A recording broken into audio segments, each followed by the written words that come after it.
Red Bull vai escolher os pilotos para 2025 depois do fim do campeonato em Abu Dhabi, mas o plano já está claro. Apesar da insistência em Sérgio Pérez como companheiro de Max Verstappen, uma dúvida tem pairado sobre a equipe nos últimos meses. Desde que a Red Bull considerou dispensar o mexicano durante a pausa de verão, a posição de Checo tem sido instável. Com apenas uma corrida restante em 2024, o chefe da equipe, Christian Horner, admitiu que a Red Bull vai avaliar opções após Abu Dhabi e ainda precisa entender qual o caminho com Pérez. Isso não soa como a situação de um piloto que vai ficar na equipe, porque não vai ficar. Na verdade, o que a gente entende é que a Red Bull está indo na direção oposta. Agora, a questão é como gerenciar a saída de Pérez, além de decidir quem vai substituí-lo. A fase de Pérez é tão ruim que talvez seja permanente. Os 2 últimos anos seguiram um padrão. Começa bem, desanda e depois volta mais forte. Ok, Checo costumava se recuperar das quedas com bons fins de semana individuais, mas não há mais sinais de que ele vai fazer isso dessa vez. Com exceção de Baku, em setembro, ele mal flertou com o pódio desde abril. Até a largada na primeira fila em Spa, virou um modesto 7º lugar. Pérez não é do tipo que desiste e continua lutando, mas ele não parece ter mais respostas para dar. Os problemas são sempre atribuídos a questões vagas do carro, desconforto, promessas não cumpridas ou sessões mal executadas. Já Verstappen tem reclamado muito do carro. O fato de que ambos já relataram limitações semelhantes, fica óbvio que Pérez simplesmente não consegue lidar com os problemas da mesma forma que Max. Jos Verstappen, o pai de Max, vive criticando a Red Bull. Ele chegou a sugerir que, se o time produzisse um carro menos desafiador, ele apoiaria Pérez. Isso tem um fundo de verdade, mas não explica a extensão das lacunas nem das decepções. Houve muitas eliminações no Q1 e pontos irrisórios num carro que segue brigando por pódios e vitórias nas mãos do holandês. Pode ser que Checo tenha sido exposto pela intensidade da competição, e ele não é tão rápido quanto Verstappen, então talvez haja alguns décimos de diferença. Ele também não se sente confortável no carro, o que tira mais alguns décimos. E o resto pode ser falta de confiança ou a tentativa de forçar demais. No GP do Qatar, por exemplo, ele foi da vergonha de ser ultrapassado por Franco Colapinto na saída do pit do sprint para uma prova que parecia boa à primeira vista. Porém, ele ainda foi mais de 1 segundo por volta mais lento que Verstappen e caiu lá para trás. Depois, fez lambança atrás do safety car, queimou a embreagem e teve que abandonar. Pérez custou ao time o Mundial de Construtores, ainda que Verstappen tenha conquistado de pilotos. Essa corrida já estava mostrando mais uma vez que, mesmo nos seus melhores dias, ele não está no nível necessário. O fato de ele ter saído de forma tão apática, com um erro bobo, significou que, no fim, não foi um dia bom para o mexicano. No fundo, a Red Bull acreditava que o melhor cenário seria Pérez reconhecer que é o fim e se aposentar. Isso poderia evitar uma rescisão cara e mantê-lo envolvido com a marca Red Bull. Horner finalmente deu a entender isso no Qatar. Ele disse que deixaria Pérez chegar às suas próprias conclusões e que ninguém está forçando a barra. É improvável que Pérez aceite sair passivamente, isso é compreensível. Ele tem uma vida para administrar depois da Fórmula 1. Se tiver um contrato, deve ser compensado. Horner diz que ele é maduro e sábio o suficiente para ler a situação. Na prática, a Red Bull não está forçando a saída de Pérez agora, mas vai fazer isso se julgar necessário. Além de lidar com a saída de Pérez, a Red Bull está focando na solução, Liam Lawson. Checo sempre foi visto como uma solução temporária para a Red Bull. Ele chegou depois que Pierre Gasly e Alex Albon tiveram dificuldades em 2019 e 2020. Lá se vão 4 anos, graças a performances sólidas no auge do domínio da equipe e graças à falta de uma alternativa clara.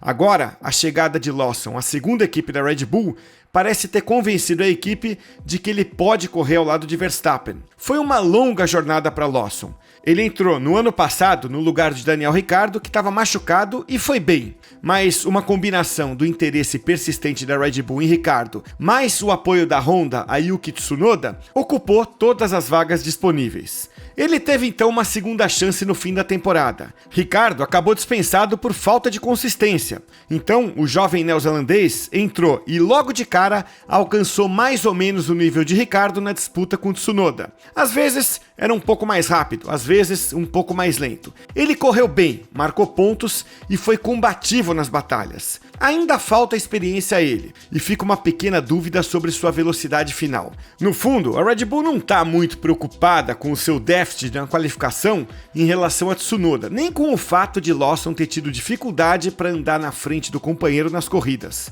A Red Bull reconhece que Tsunoda é rápido, então é um bom sinal Lawson poder competir com um piloto rápido e muito mais experiente, além de outras vantagens. A Red Bull parece acreditar que Lawson é rápido o suficiente para ser um piloto mais forte que Pérez em classificações. Ele tende a melhorar à medida que ganha experiência. Ele também é muito autoconfiante e não parece se abalar no ambiente duro da Red Bull. Essa robustez mental é um ativo importante. Embora Lawson não preencha todas as expectativas, ele dá à Red Bull o otimismo de que faria um trabalho melhor do que Pérez tem feito. No fim das contas, fica um ponto de interrogação. Será que ele é bom o suficiente para brigar pelo Mundial de Pilotos e ajudar a equipe no de construtores? Veja, o fato de Lawson representar uma melhoria em relação a Pérez não significa que uma equipe de topo vá se arriscar com um piloto que vai ter só 11 corridas no currículo no começo de 2025. Escolher Lawson significa rejeitar Tsunoda. Isso não é nenhuma surpresa. Já houve muita insistência em dar uma chance ao japonês. A não ser que haja uma mudança inesperada nos planos, isso não vai mudar. Tsunoda foi várias vezes questionado sobre a situação dele na Red Bull. Ele pareceu cada vez mais confuso e frustrado por não saber o que precisa fazer exatamente para ser levado a sério. No Qatar, Yuki pediu aos jornalistas que perguntassem a Red Bull e não a ele se ele ainda estava na disputa, porque ele realmente não sabia. O japonês deu a entender que não vai acreditar no que quer que seja dito publicamente. Bem, o time inglês aqui da The Race fez exatamente o que o Yuki pediu. A gente perguntou a Horner se ele estava na disputa e Horner disse, abre aspas, em termos de velocidade, podemos ver que ele é rápido, ele já tem experiência e está cometendo menos erros. Tudo é levado em consideração em qualquer decisão de piloto. Vamos avaliar tudo depois da temporada, diz Horner. E ele continua, a prioridade é entender qual o caminho com o Sérgio. E, claro, o que você tem que lembrar é que a pressão de ser o companheiro de Max é provavelmente o trabalho mais difícil da Fórmula 1 atual. Você então pode questionar, mas por que não dar uma chance a Tsunoda se ele tem tantas qualidades, hein?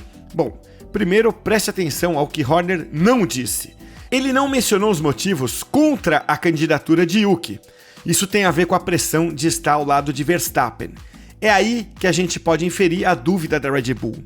A equipe não acredita que Tsunoda seja capaz de fazer o seu melhor trabalho ao lado de Verstappen. Há preocupações de que ele cometa erros sob pressão e perca a calma no rádio com frequência. Já ficou claro que o japonês precisa melhorar nesse aspecto. Outra sugestão é de que o feedback técnico de Tsunoda não é dos mais fortes. Isso teria ficado evidente ao lado de Ricciardo na RB. O fato é que a velocidade não é o problema de Tsunoda, e sim outras coisas. Em linhas gerais, a Red Bull acredita que os pontos positivos não compensam os negativos. Infelizmente para Yuki, isso significa que, apesar de fazer um bom trabalho e merecer uma chance para mostrar que pode andar bem na equipe principal, é quase certo que a oportunidade não vai pintar. A alternativa na qual a Red Bull estava de olho agora corre pela Williams e já perdeu força. A quebra de contrato de Franco Colapinto com a Williams custaria caro. Embora o argentino seja habilidoso, tenha velocidade bruta e autoconfiança, ele teve tanto fins de semana apagados quanto bons até aqui. A Red Bull ficou impressionada com Franco nas primeiras corridas, depois de ele substituir Logan Sargent. A velocidade que ele mostrou em comparação com Alex Albon e o fato de não ter se intimidado com o desafio contradiziam a pouca experiência dele na Fórmula 1 e nos circuitos. Ele tinha um certo charme, personalidade e atraía um grande interesse comercial. Tanto que, segundo a gente apurou, ele tinha até os termos acertados para um eventual acordo com a Red Bull. Para isso, teria que atingir certos parâmetros de desempenho, o que, de forma geral, significava igualar ou superar Albon. Acontece que, desde o GP do Brasil, as coisas desandaram. Colapinto bateu no qualifying na chuva e depois novamente na corrida, atrás do safety car. Bater de novo na classificação de Las Vegas parece ter reforçado a visão da Red Bull de que o argentino seria um risco grande demais. Colapinto chegou a ser considerado pela Alpine, mas o interesse esfriou. Na melhor das hipóteses, ele pode correr pela RB no ano que vem.